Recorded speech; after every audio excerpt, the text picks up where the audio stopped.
Assalomu alaykum. Bugun dasturimizda Isroil sulhni buzib Livanni ayovsiz bombaladi. Mendan nima kutgandingiz? Dod solib yig'lashimnimi? Epstein o'limi oldidan yozgan maktub e'lon qilindi. Sulh buzildi. Rossiya Ukrainaga shafqatsiz hujum uyushtirdi. Qurbonlar ko'p. Endi esa batafsil. O'zingizni aldamang. Tez-tez hojatga chiqish, peshobda qiynalish, kechasi uxlay olmaslik bu oddiy shamollash emas, bu prostata muammosi. Agar bugun e'tibor bermasangiz, ertaga og'riq ham, asorat ham kuchayadi. Vulkan 100% tabiiy kuchli tabobat inomi prostata bezdagi yallig'lanishni kamaytiradi, siydik yo'lini tiklaydi, erkaklik quvvatini kuchaytiradi. Vulkan ham sinalgan, ham kutilgan mahsulot. Hoziroq qo'ng'iroq qiling va 30% chegirmaga ega bo'ling. Yetkazib berish O'zbekiston bo'ylab mutlaqo bepul. ضربي هون يا شباب.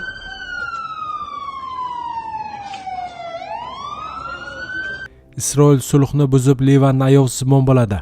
Isroil 6-may kuni aprel oyida Livan va Hizbulloh bilan erishilgan sulhdan so'ng ilk bor poytaxt Bayrutga hujum qildi. Shaharning janubiy chekkasida guruhning elita Radvan bo'linmasi qo'mondoni nishonga olingani ma'lum qilindi. Bu haqda Reuters xabar berdi. Isroil bosh vaziri Benyamin Netanyahu va mudofaa vaziri Israel Katz bu haqda qo'shma bayonot berdi. Isroil ommaviy axborot vositalari zarba oqibatida qo'mondon o'ldirilganini xabar qildi. Biroq Isroil harbiylari yoki Hizbulloh bu ma'lumotni hali rasman tasdiqlaganicha yo'q. Livandagi sulh AQSh va Eron o'rtasidagi o't ochishni to'xtatish kelishuvining asosi hisoblanadi. Isroilning Livandagi zarbalarni to'xtatish Eronning asosiy talabi edi. Washington va Tehron kelishuvga yaqinlashayotgan bir paytda ushbu zarbalar sulhni xavf ostiga qo'ymoqda. Hozirda Isroil qo'shinlari Litaniy daryosidan janubda qolmoqda va Livan janubida zarbalar davom etmoqda. Hizbulloh bunga javoban Isroil askarlari tomon dronlar va raketalar uchirgan. Shuningdek, Isroil 6-may kuni Litaniy daryosidan shimoldagi bir nechta qishloq aholisini evakuatsiyaga chaqirdi. Bu Isroil harbiy harakatlar zonasini kengaytirishi mumkinligidan dalolat beradi. Isroil va Livan o'rtasidagi muzokaralar elchilar darajasida davom etmoqda. Livan bosh vaziri Navaf Salam yuqori darajadagi uchrashuvlar haqida gapirishga hali erta ekanini aytdi. Salamning so'zlariga ko'ra, sulhni mustahkamlash Washingtondagi yangi muzokaralar uchun asos bo'lishi kerak.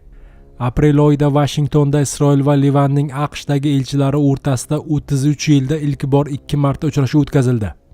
Hizbulloh bu kabi aloqalarga keskin qarshilik ko'rsatmoqda. 23-aprel kuni AQSh prezidenti Donald Trump sulh muddati 3 haftaga uzaytirilganini e'lon qildi.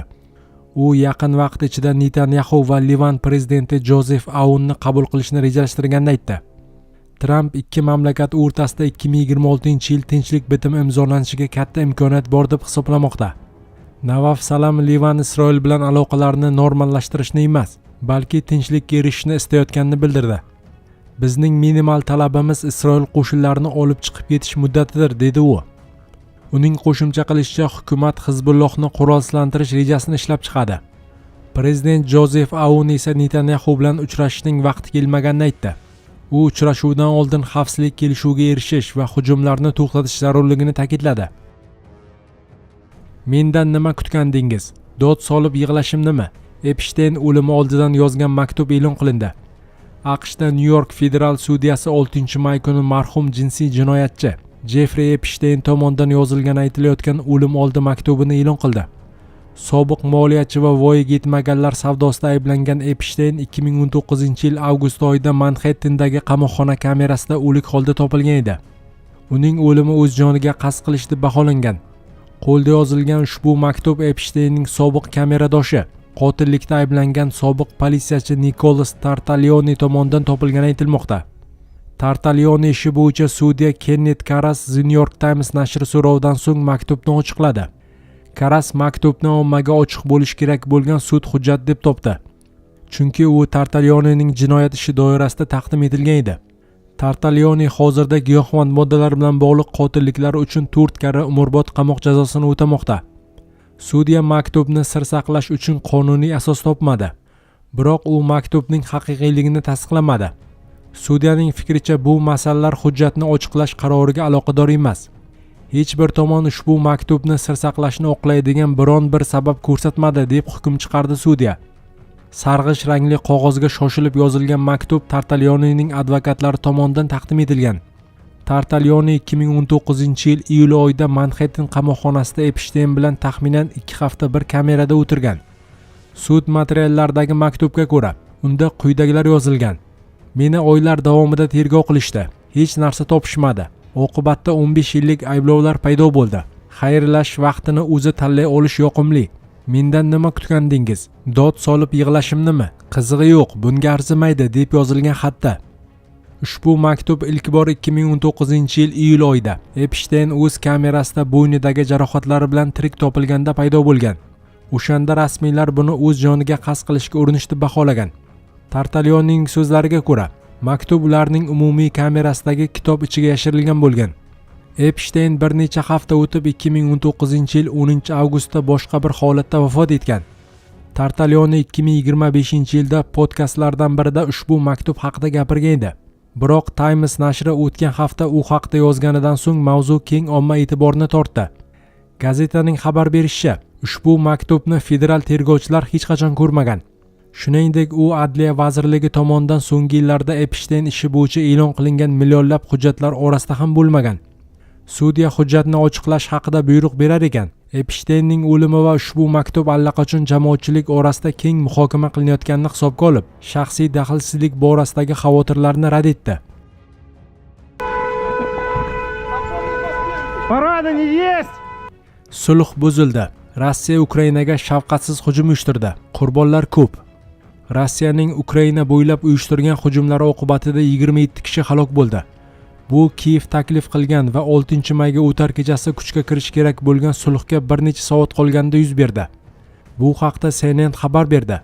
6-may tongida Rossiya Ukrainaga yana raketa va dronlar bilan hujum qildi.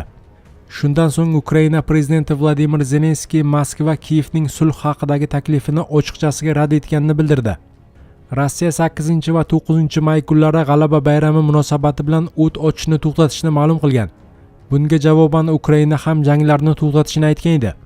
Shu bilan birga Rossiya Mudofaa vazirligi agar Ukraina bayram tadbirlariga xalaqit bersa, Kiyev markaziga shafqatsiz va ommaviy raketa zarbasi berish bilan tahdid qilgan. So'ngra Zelenskiy 5-may kuni yarim tundan boshlab muddatsiz sulh e'lon qildi. U Ukraina Rossiyaning bayrami uchun qisqa tanaffus emas, balki doimiy tinchlik istashini aytdi. 6-may kuni esa Zelenskiy Rossiya sulhni buzganini aytib, Kiyev tez orada keyingi qadamlarni belgilashini ma'lum qildi. Ukraina Ichki ishlar vazirligi Igor Klimenkoning so'zlariga ko'ra, 5-may kuni yarim tungacha bo'lgan hujumlarda kamida 27 kishi halok bo'lgan, 120 dan ortiq kishi yaralangan. Ukraina harbiy havo kuchlari Rossiya 11 ta ballistik raketa va 154 ta dron ishlatganini bildirdi. Zaporojyeda birgina avia zarba oqibatida 12 nafar tinch aholi vakili hayotdan ko'z yumdi. Dneprda esa 4 kishi halok bo'ldi. Poltavada gaz qazib olish zavodiga berilgan 2 karra raketa zarbasi oqibatida 5 kishi o'ldi, 37 kishi jarohatlandi. Halok bo'lganlar orasida birinchi zarbadan so'ng yordamga kelgan 2 nafar qutqaruvchi ham bor.